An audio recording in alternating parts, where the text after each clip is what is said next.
কি হলো? রাতে তো আমার থেকে 100 হাত দূরে শুয়েছিলে, সকালে তো কাছে এলে কি করে? জানি না, হয়তো ঘুমের মধ্যে গড়িয়ে গড়িয়ে চলে এসেছি। গড়াতে গড়াতে? হ্যাঁ, সিঁড়ি দিয়ে? তাহলে তো ব্যথা পেয়েছো নিশ্চয়ই।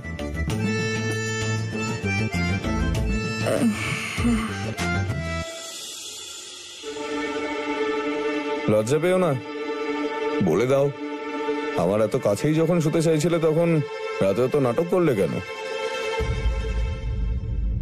আপনি কি আমাকে কথা শোনানোর ট্রেনিং নিয়েছেন, নাকি ভগবান আপনাকে বর দিয়েছেন? দেখো, তোমার ফালতু কথার জবাব দিতে আমি একদমই পারবো না। বুনোল। কি বললে? কি বললে? কিছুই না। আপনি আমাকে এতক্ষণ ধরে যা যা বললেন সেগুলো সেম টু সেম।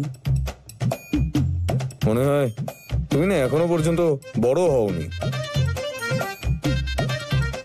যাই হোক, আমার গাড়িটা খারাপ হয়েছে, চলো মেকানিক পাই কিনা দেখি।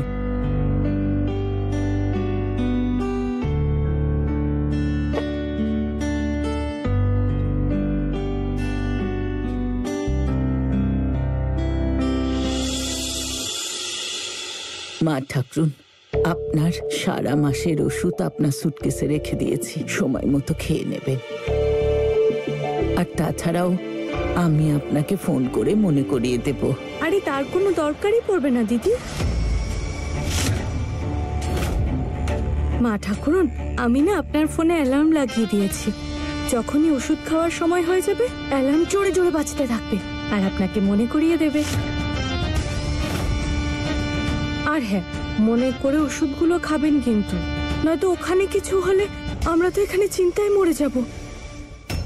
তুমি চিন্তা করো না সরোজ বৌমা, আমি নিজের খেয়াল রাখবো। প্রণাম নেবেন মা ঠাকুরুন। সুখী হও,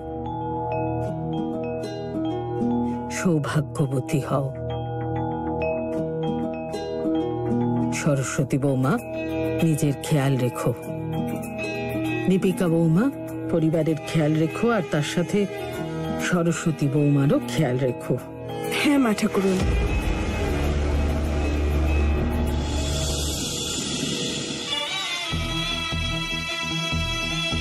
যা যা যা যা, আমার অভিশাপ যেন ওই বুড়ি শয়তানিকে আঁকড়ে ধরে আর যেন ফিরে না আসতে পারে। হরিদ্বারে গঙ্গার সাথে উনি যেন এমন ভাবে বয়ে চলে যায় আর এমন